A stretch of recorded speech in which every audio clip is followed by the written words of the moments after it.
Vieni a Matera, è ovvio che salverai questo video per sapere dove mangiare la miglior cucina tipica. Parliamo del primo ristorante nato fra i sassi di Matera circa 35 anni fa e che sorge in questa location a dir poco stupenda. E c'è anche questa suggestiva terrazza panoramica. Ho scelto il menù degustazione ed ho iniziato da una serie di antipasti della tradizione. Uno più buono dell'altro e non può mancare un assaggio dei peperoni cruschi. A seguire le orecchiette con pomodorino fresco, salsiccia pezzente e funghi cardoncelli. Capocollo cotto a bassa temperatura e laccato al miele con scarola, una carne che si scioglieva. Poi un fuorimenù, il raviolo liquido con pecorino di moliterno e tartufo. E anche un secondo extra, le ribs con fondo bruno, con la carne che solo a guardarla si staccava dall'osso, una cosa pazzesca. Si chiude con la mousse di ricotta, cioccolato e fichi su biscotto croccante. Da Austin Matera il menù degustazione costa 38 euro. Il locale è anche pizzeria, nominata tra le eccellenti della Basilicata. Austin da non perdere a Matera.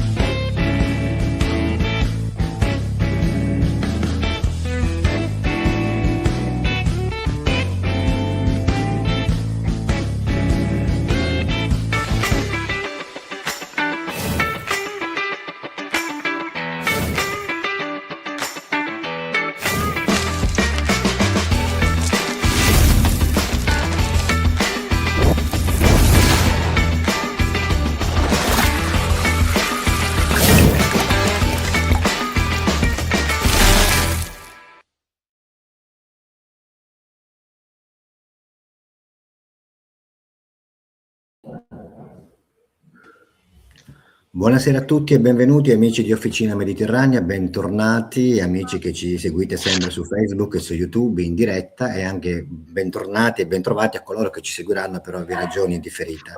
Questa è la 145esima puntata del nostro format dedicato ai libri e agli autori e sono con noi oggi due volti nuovi di Officina Mediterranea. Vado a salutare subito la nostra nuova compagna di viaggio che è la scrittrice Giovanna Di Stefano. Ciao Giovanna, benvenuta.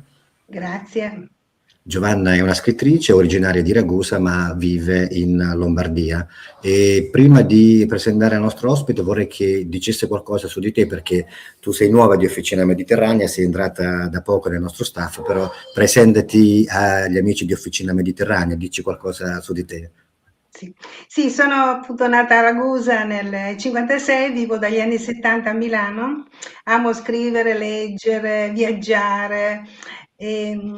Essendo pensionata mi dedico anche al volontariato, aiuto i bambini della per ripetizioni scolastiche e poi partecipo al reading, organizzo spettacoli anche qua a Segrate e a Ragusa. Diciamo presento sia online che di presenza i libri dei miei amici emergenti. Ho scritto 2 libri e il secondo è uscito a novembre che si chiama Gli amici del muretto di Atile Edizione, come quello dell'autrice che presento, e sono contenta di essere in questo ambiente letterario. Bene, ci fa piacere averti con noi e anche tra non molto ti avremo anche un'altra puntata dove ci sarà Angela Caputo che presenterà uno dei tuoi libri, quindi ti vedremo nella veste di ospite. E andiamo a salutare, quindi diamo il buonasera alla nostra gradita ospite, la scrittrice Luisa Colombo dalla Lombardia. Benvenuta Luisa. Grazie. Luisa si parlerà di questo suo libro, questa è già la copertina, è un programma, una bellissima copertina, La voce del silenzio, ma tutto questo fra un minuto ancora, subito dopo la sigla.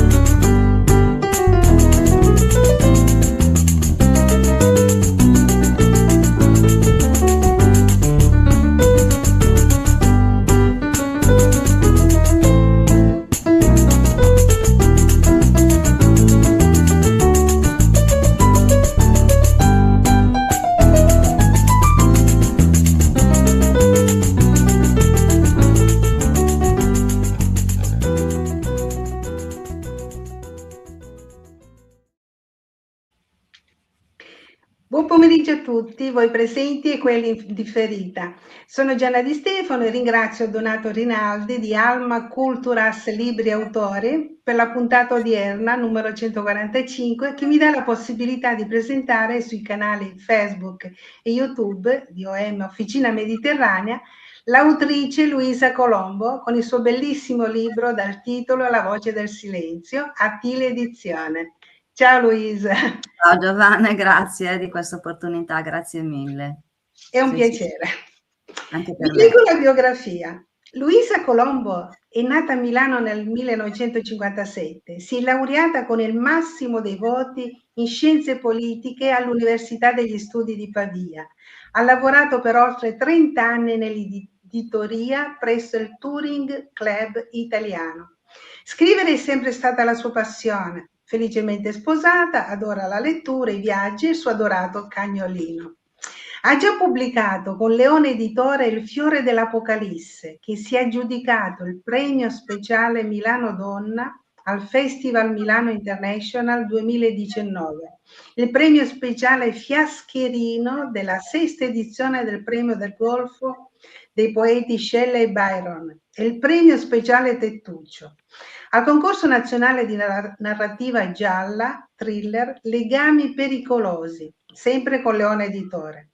La porta del tempo, edito da Pubme nella collana Milos, vincitore del premio al concorso internazionale di prosa La finestra eterea, ottobre 2025, e La voce del silenzio, edito da Attile Edizione e il suo quarto romanzo. Parlaci un po' di te. Chi è Luisa Colombo? Allora, parlare di se stessi non è mai facile, ma comunque io sono una persona molto semplice, quindi a parte che hai già detto tutto te, quello che mi piace fare, quelle che sono le mie passioni, oltre alla scrittura naturalmente, la lettura, perché non si può scrivere senza leggere, quindi prima c'è la lettura, poi c'è la scrittura. Poi amo viaggiare, amo la musica, mi piace tanto camminare, tantissimo, infatti faccio delle lunghissime passeggiate dove spesso e volentieri mi vengono anche le idee per i miei romanzi, e mi piace camminare con il mio cagnolino che è sempre con me, un po' per me è come se fosse il mio bambino, io lo tratto come un bambino, quindi fa parte della mia vita, insomma, ecco, è un membro della famiglia, quindi direi che più o meno ho detto tutto di me. Sono sposata, sono laureata in scienze politiche e niente, quello che ho scritto l'hai già detto tu, quindi hai già detto tutto. Perfetto. Leggo la sinossi del tuo libro. Ci sono silenzi che gridano più forte di qualunque parola. Sara li ascolta ogni giorno, tra le onde del mare e i ricordi di un amore rimasto sospeso. A Lisbona, in una casa affacciata sull'oceano, il passato torna a bussare con la voce di Gabriel, pittore inquieto e fragile, e con lo sguardo limpido di Camila, la bambina che custodisce un segreto. Tra luce e ombra, tra arte e verità, Sara imparerà che il silenzio non è assenza, ma uno spazio da riempire con il coraggio di vivere e amare ancora. Un romanzo intenso e poetico, dove il mare diventa specchio dell'anima e la voce del silenzio guida verso la rinascita. Bellissimo. Bravissimo. Quando, dove e come scrivi? Non ho capito, scusa. Quando, dove e come scrivi? Allora, scrivo quando mi viene l'ispirazione, quindi non ho un momento particolare della giornata, ho provato a scrivere anche di notte. Scrivo direttamente a computer, di solito scrivo direttamente sulla tastiera del PC, però mi è capitato di essere in giro, di avere delle idee, quindi o registro con il cellulare, registro, oppure non so, mi capita di essere al bar, mi viene qualche idea, ho provato a scrivere anche su un tovagliolino del bar, insomma, quindi le idee quando vengono bisogna fermarle subito, no? Quindi quando capita, ecco. Adesso ad esempio ho un momento che non ho molta ispirazione, mi sono un attimino bloccata con il mio quinto romanzo, però capita, credo che capita a tutti gli scrittori di avere dei momenti di stallo, spero di superarlo presto. Bene. Quanto la realtà ha inciso nel tuo modo di scrivere e quanto la fantasia? Beh, oddio, la fantasia sempre, perché per forza se non c'è fantasia non puoi scrivere. Però anche la realtà, anche perché i miei romanzi, soprattutto parliamo della trilogia di psicotriller che io ho scritto, sono dei thriller, quindi è chiaro che non puoi prescindere dalla realtà, anzi, cioè, proprio tutto prende forma da quello che ci circonda. Ma anche nel mio ultimo romanzo, che è un romanzo di formazione, è un romance, però chiaramente la realtà c'è, perché comunque io parlo di... mh, ci sono, diciamo, delle tematiche che sono molto attuali, che poi sono tematiche che tornano nei miei romanzi, che parlano principalmente di donne, ecco, perché i miei romanzi sono un po' tutti quanti al femminile, dove si parla sempre di problematiche della donna, quindi senza dubbio la realtà incide tantissimo e la fantasia poi ci vuole. Giusto? Il titolo La voce del silenzio, com'è nato? Ma Il guarda, titolo? inizialmente era l'eco del silenzio, poi è diventato la voce del silenzio, perché il silenzio, la voce del silenzio in realtà, a parte che è il titolo di un quadro, poi magari ne parleremo, di un quadro che la protagonista Sara vede in una mostra, in un vernissage, si innamora di questo quadro che rappresenta proprio una donna che osserva l'oceano con la luna, con la luna piena, e il titolo del quadro era appunto La voce del silenzio, quindi poi io l'ho utilizzato proprio come titolo del romanzo. Ma c'è anche da dire che Sara è una psicologa che lavora in una rivista e segue in una casa editrice, segue una rivista di psicologia e scrive anche di queste cose, scrive di problematiche femminili, quindi dà voce a tutte le donne che voce non hanno, quindi che vivono nel silenzio, per cui questo silenzio ha, diciamo, un'importanza notevole all'interno del romanzo, per cui, da cui viene il titolo, insomma. Benissimo. La cover l'hai scelta tu? Sì, allora io volevo una cover che raffigurasse il quadro, quindi l'ho mandata poi all'editore, ad Attila Edizioni. Loro mi hanno sottoposto tre cover diverse, io potevo scegliere fra queste tre, naturalmente io ho scelto questa perché era quella che raffigurava maggiormente la tematica del romanzo, insomma, e poi mi era piaciuta tantissimo, Bene. era quella che mi La, piaceva di più, insomma. bene. La luna ha un significato nel romanzo? La Beh, luna. la luna ha un grandissimo significato al punto tale che io direi che è quasi una protagonista, anche se non è un essere senziente, però la luna c'è sempre, nel senso che Sara ama la sera, ama stare sulla terrazza, in giardino, in questo residence dove lei si è trasferita a Lisbona, perché il romanzo è ambientato a Lisbona, e niente a osservare la luna, perché la luna è per lei una fonte di ispirazione e è quasi un modo per cercare le risposte alle sue problematiche esistenziali, che sono tante, e quindi lei, guardando la luna, cerca queste risposte e si ricorda sempre quello che diceva sua nonna: quando hai dei problemi, quando non sai da che parte andare, guarda la luna perché lì troverai le tue risposte. E quindi lei lo fa, per cui la luna è veramente, fa parte anche del paesaggio, perché io la descrivo in molte scene, quindi, perché nel romanzo ci sono anche dei tratti poetici, diciamo.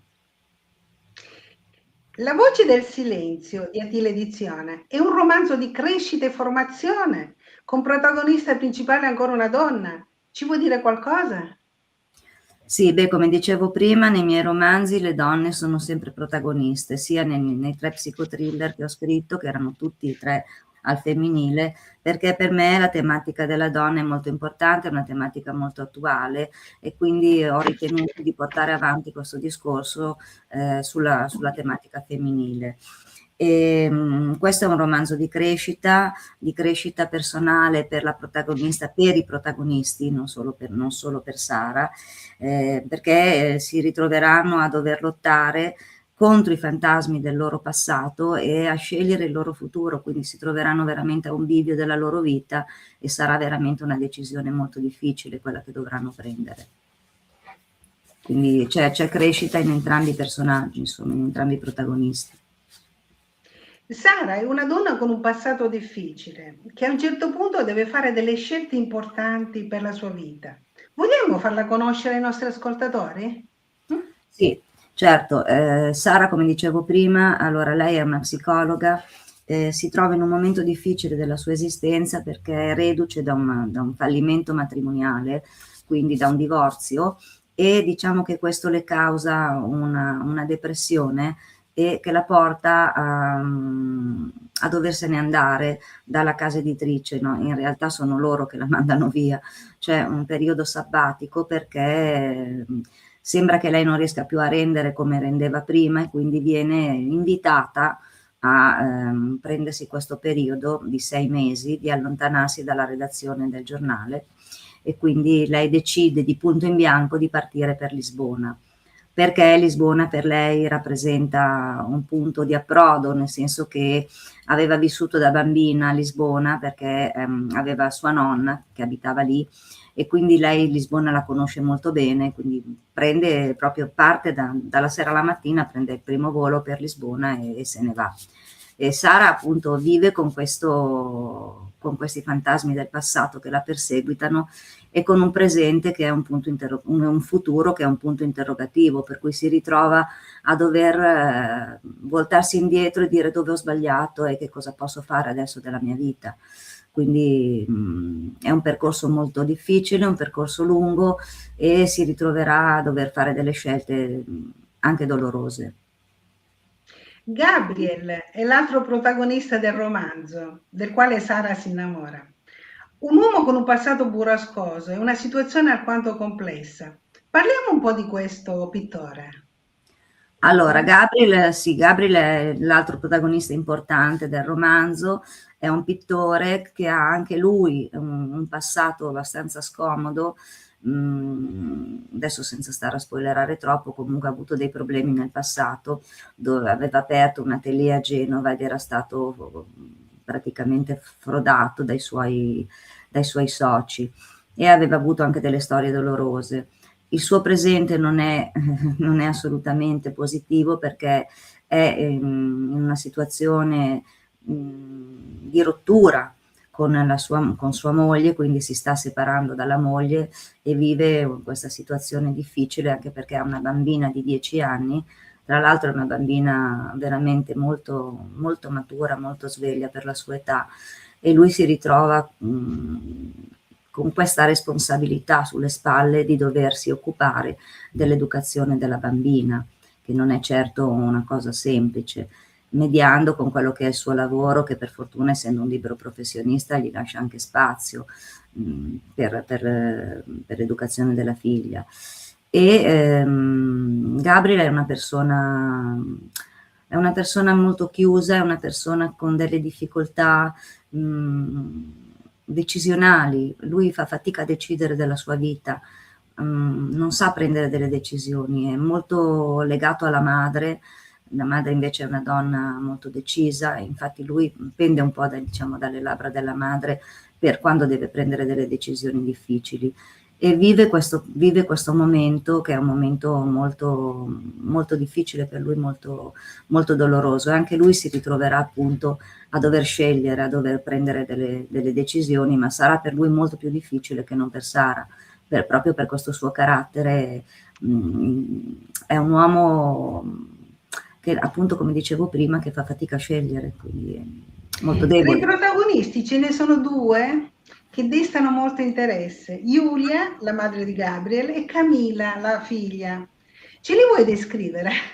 Sì, Giulia è la mamma di Gabriel, ed è appunto, come avevo accennato prima, è una donna molto decisa, con un carattere molto forte, che riesce sempre a portare sulla giusta strada il figlio, lo redarguisce, anche molte volte lo tratta come se fosse ancora un ragazzino, perché lui non riesce appunto a prendere queste decisioni.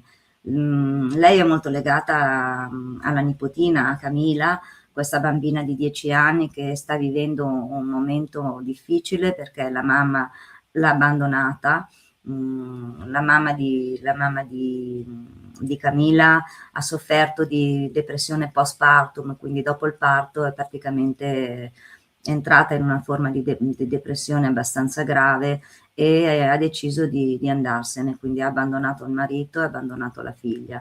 Quindi la bambina inizialmente soffre tantissimo per la mancanza della mamma e per fortuna ha un papà che la adora, che è la sua vita, perché Camilla è la sua vita, ed è una bambina veramente matura, ha una maturità che va al di là dei suoi 10 anni.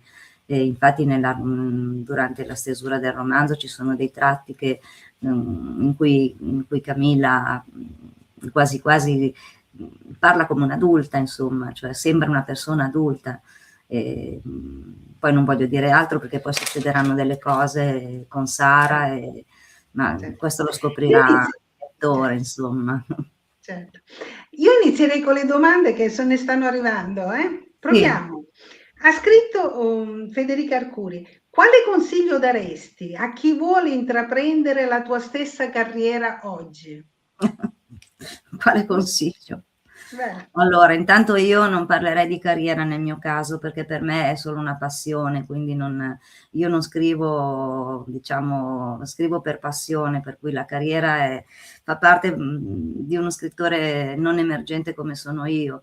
Però, vabbè, il primo consiglio che posso dare, perché è la prima cosa che ho fatto io, chi vuole iniziare a scrivere, intanto bisogna leggere tantissimo, perché per poter scrivere bisogna leggere, e poi magari frequentare anche un corso di scrittura creativa, perché quello aiuta molto, perché la cassetta degli attrezzi dello scrittore è importante, senza quegli attrezzi non si scrive. Io ne ho frequentati 3 o 4 e devo dire che mi hanno aiutata tantissimo, soprattutto nei primi romanzi che ho scritto ne ho avuto veramente bisogno di questi corsi e sono veramente utili, quindi senza dubbio il mio consiglio è questo: leggere e scrivere e frequentare appunto un corso di scrittura creativa. E poi è tutto un po', è un mondo, è un mare magnum quello della scrittura, perché siamo in tanti scrittori emergenti, forse siamo più scrittori emergenti che non lettori. La gente non legge tanto, secondo me. Ci sono tanti problemi nel mondo editoriale, è un mercato molto difficile, i libri costano tanto, quindi non è una strada facile, ecco. Se uno è uno scrittore affermato è tutto semplice, ma per uno scrittore che comincia, che è uno scrittore emergente, la strada è veramente dura. Con questo non voglio dire che uno non deve farlo, per l'amor di Dio, anzi, io per prima mi sono buttata, ci si butta in questo mare e poi dipende come va a finire, si naviga. Bene.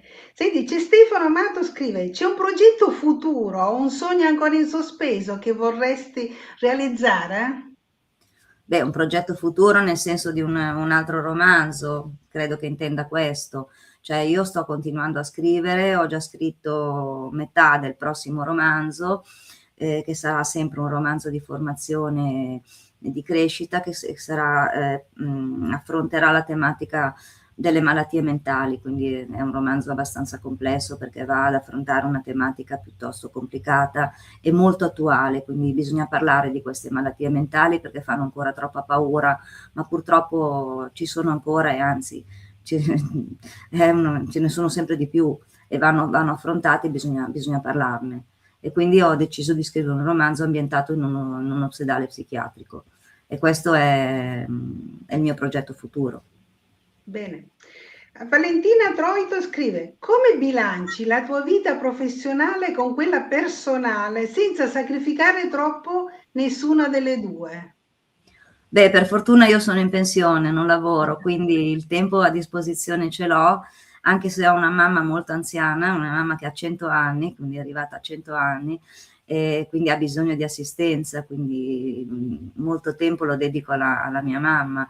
Poi ho il mio cane, quindi ho i miei impegni, però appunto non lavorando il tempo lo trovo per scrivere, riesco a bilanciare bene tutte e due le cose senza problematiche. Poi ci sono delle volte che scrivo anche di notte, quindi quando mi viene l'ispirazione mi alzo di notte e scrivo. Beh. Gabri Gaio scrive: a me piacciono molto i tramonti, sì. Sì. Allora, Raffaele Tinto scrive: che ruolo ha avuto la formazione o l'apprendimento continuo nel tuo percorso? Che Beh, la ruolo ha avuto? formazione ha avuto un ruolo fondamentale. Allora, quando io ho scritto i primi romanzi, gli psicothriller, ho dovuto documentarmi tantissimo. Il primo libro che ho scritto, Il fiore dell'Apocalisse, allora, la ricerca, la formazione è durata quasi un anno, quindi è durato più il periodo di formazione e di ricerca che non la stesura, perché mi trovavo per la prima volta ad affrontare un thriller, uno psicothriller, quindi non sapevo nulla di quali erano le procedure, per cui ho dovuto farmi aiutare proprio dalla questura di Milano, dove mi hanno invitata e mi hanno spiegato tutto, come funzionava il tutto, la procedura, e ho dovuto contattare un patologo, studiarmi i testi di criminologia, quindi è stata veramente una documentazione molto molto pesante, molto faticosa prima di arrivare a quello. Quindi direi che la formazione c'è, poi la lettura, come avevo detto già prima, io mi sono letta tantissimi thriller, ho guardato anche tanti thriller in televisione, devo dire, anche quelli mi hanno aiutata, ma soprattutto la scrittura e la documentazione, senza dubbio la documentazione, fondamentale. Se scrivi ti devi documentare, perché comunque il lettore è navigato, il più delle volte è navigato, quindi soprattutto se scrivi un thriller, ma anche qualsiasi altro genere letterario, non puoi scrivere delle sciocchezze, insomma, devi sapere quello che scrivi, cioè la documentazione secondo me è al top, è Fondamentale. fondamentale, insomma. Giusto. Aldo Suriano scrive: c'è stata una persona che ha avuto un impatto decisivo nella tua crescita professionale? Ma una persona in particolare non direi che mia mamma è stata la mia mentore, nel senso che fin da bambina mi ha spinta a leggere, quindi il piacere della lettura, il desiderio di leggere, di imparare, è stata proprio mia mamma che mi ha spinto e mi ha sempre spinto, anche quando ho iniziato a scrivere, mi ha sempre motivata, ha sempre creduto in me, quindi senza dubbio mia mamma ha avuto un ruolo fondamentale, soprattutto perché il fatto di credere e di stimolarti, di spingerti, di dirti ce la puoi fare, per me è stato veramente importante. Bello. Veronica Giannuzzi scrive: se dovessi spiegare a un giovane perché il tuo lavoro è importante, cosa diresti? Beh, allora, ripeto, non è un lavoro per quanto mi riguarda, ma è una passione. Per me questa passione è importante perché scrivere è liberatorio. Io quando scrivo è come se facessi un viaggio dentro me stessa, quindi è un guardarsi dentro, è un guardarsi anche un po' indietro, è anche rivivere certi momenti della propria esistenza, è quasi una forma di autoanalisi, almeno nel mio caso. Per me scrivere è proprio una forma di autoanalisi, sì, quindi non lo chiamo lavoro, ripeto, lo chiamo passione, ma per me è veramente un guardarmi dentro, un entrare dentro me stessa, insomma, anche i fantasmi del mio passato che riemergono, tornano fuori, è liberatorio, insomma. Giuseppe Caciotti scrive: saluti da Colleferro, guardando indietro, c'è qualcosa che cambieresti del tuo percorso o rifaresti esattamente così? Ma dipende se stiamo parlando di percorso professionale o esistenziale, perché bisogna, Una ma specifica. credo che si riferisca a un discorso professionale, quindi senza dubbio no, non cambierei nulla, perché io ho avuto molta soddisfazione nei romanzi che ho scritto, al di là dei premi che ho preso, che vabbè hanno una valenza e una soddisfazione, ma perché hanno aiutato me stessa, no? Perché come dicevo prima è stato un viaggio, un lungo viaggio dentro me stessa, e quindi non cambierei proprio niente. Quello che ho scritto lo riscriverei, e anche il mio ultimo romanzo, che è anche un po' autobiografico, devo dire, non cambierei nulla, assolutamente no. Benissimo. Hai nuovi progetti in cantiere? Sì, ho già risposto a questa domanda con il libro appunto che sto Perché scrivendo. chi ci ascolta e ci ascolterà dovrebbe acquistare e leggere il tuo libro?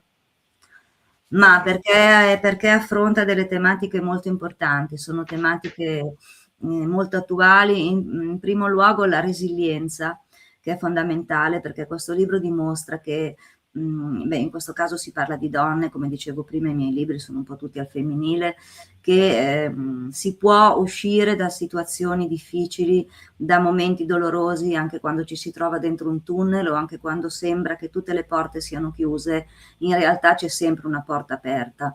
E la resilienza è fondamentale, quindi andare avanti, non fermarsi mai, credere in se stessi e lottare, perché lottare per quello che si vuole, per quello che si desidera.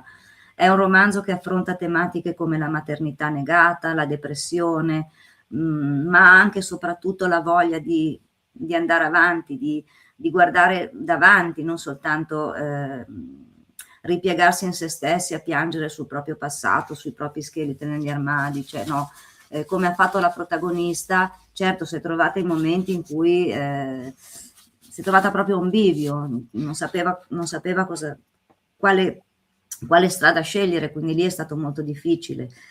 E poi è un romanzo che parla anche d'amore, perché no? Cioè anche l'amore ha la sua importanza, è un sentimento molto bello, e in questo romanzo si parla di un amore, anche se è un amore molto tormentato, molto difficile, un amore maturo, e quindi direi che va letto anche, e anche per le descrizioni dei paesaggi, perché comunque è ambientato a Lisbona, in Portogallo, e siccome è nato dai miei viaggi che io ho fatto in Portogallo, e sono riuscita a portare il lettore per mano, e quindi il lettore cammina con i personaggi, è come se facesse il turista a Lisbona, insomma, vive questa realtà attraverso gli occhi dei personaggi.